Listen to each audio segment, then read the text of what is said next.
Hello everyone. We are going to budget out November paycheck 1 for 2020. Okay. First of the year I am going to be changing the way I budget. So I figure why wait until January? I could start it now. So I'm going to show you how I budget, what I take out that you normally don't see on camera, what I take out, and then budget the rest of my husband's paycheck of what it would be. So what we're going to do is we're figuring my husband's paycheck. We're going to budget $1,090. Okay. Now we're going to put our categories here. We're going to put the budget amounts here, and then when the paycheck comes in, we'll do the actuals if anything changed from here of what we budgeted the money for.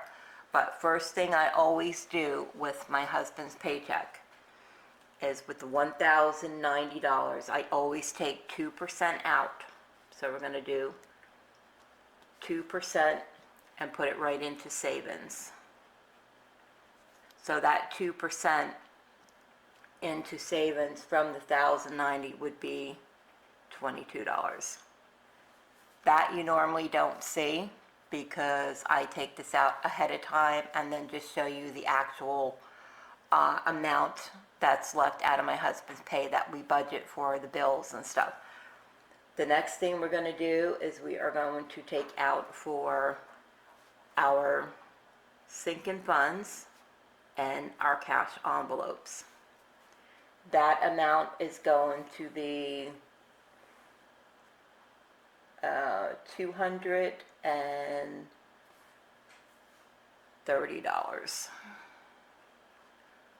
That's going to be $230. Now this is including the gas for my husband for 2 weeks. That's including a little bit of money that goes in for our allowance, depending on what his paychecks are. Now, if he makes more than this, which he probably will, because I always figure on the lower end of his paycheck, if he makes more of this, then I'll take out maybe another certain amount, and then the rest that will get thrown into like a debt payment for Capital One. Alrighty, then we have the mortgage. That is $250 because we're back to bi-weekly instead of weekly for October. So bi-weekly is that the truck payment. That is $208. Food, we are back to bi-weekly for food. This week my son buys the food. When my husband gets paid on Friday, which will be the 13th, I believe, is when my husband gets paid. I'm trying to see. November. Yes, the 13th is when he gets paid. That's when I will buy the food for next week. So that's $125 for that. We have cable, just $19. Now, anybody who's new, welcome. Quick recap, what my son and daughter-in-law and me and my husband, we went in and we bought a house together in 2017. So anything pertaining to the house, the mortgage, utilities, security system, food, anything that is bought for the home, we split 50-50. You know, the cell phones, I pay $75 because there's 3 of us that I pay for, and it's just 2 of them. So we pay $75 for the cell phone, they pay $50 towards the cell phone. Anything that we buy for ourselves, like there's certain, my husband and I, we like a certain type of mouthwash and we like certain type of shampoo than what they use. That comes out of our personal care envelope that I have for that. Certain household items like coffee, my daughter-in-law and my son don't drink the coffee, so I buy the coffee. That comes out of our household envelope. And they do the same thing. Certain things that they buy that we don't normally use, that comes out of their budget. So this is why you'll see these numbers like $250, like $500 a month for our mortgage.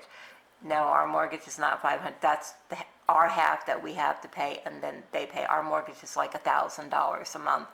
So we split everything except for the truck payment. That's my husband's and I, so we pay that solely. Any credit cards, we pay that solely. So anything else, everything else gets split. Okay, electric is $50 for the electric. Water is $25.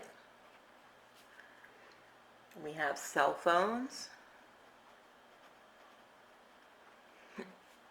is $38. Capital One is $100. We have security, which is 11. Hulu, which is 7. And I'm just going to double check to make sure we have everything. Savings, cash envelopes, okay, mortgage, truck, food, cable, electric, water, cell phones, Capital One. The gas is in our cash envelope, security, and alarms. Then we'll see if we have anything left over for a buffer. So we have 22 plus 230 plus 250, 208, 125, 19, 50, 25, 38, 100, 11, and 7. We are at $1,085. Right? $1,085. That leaves us a difference of $5. So we are going to put buffer down here. $5 plus 5 is the 1,090. Now this is going to be more. Even though I did a zero-based budget and we only have $5 for the buffer, this will be more. So anything that is over this amount, I might put a little extra more in for the buffer, just so we have, build that up a little bit for the buffer, and then the rest will go to making a debt payment to Capital One, because that is our last credit card that we are trying to pay off at the moment. But this is how my budgets are going to be looking from now on. You're going to see everything that I put in here. The 2% I take out for savings, the sinking funds, and the cash envelopes that I take out. Like I said, this could change depending on what this is here. If not, this will just stay the same, and we'll do what we need to do as far as anything else. But I take a certain amount out. Sometimes if there's money left in the envelopes, I will roll that over, just so I have enough in there for the rest of the month. But this is what our budget is going to look like. We have $1,090 we're budgeting for. We took $22 out, which is, it's a little more than 2%. It's like 2.1% or something like that, because it came out to like 21 and change. So I just rounded it up to $22. And for our sinking funds and cash envelopes, half of the mortgage, half of the truck payment, my half of the food for next week when my husband gets paid, half of the cable, electric, everything, all this is half, because my husband gets paid bi-weekly. So this is how it's going to look from now on. You're going to see exactly how much goes into savings every time my husband gets paid, how much I take out for sinking funds and cash envelopes, because you've never seen this before. So that is something you're gonna be seeing from now on. But I hope you enjoyed this video. Please give it a like if you enjoyed it. If you're not subscribed, please consider subscribing. I would love to have you as part of my YouTube family. If you go out, please stay safe, stay healthy, and I will catch you guys in the next video. God bless. Bye.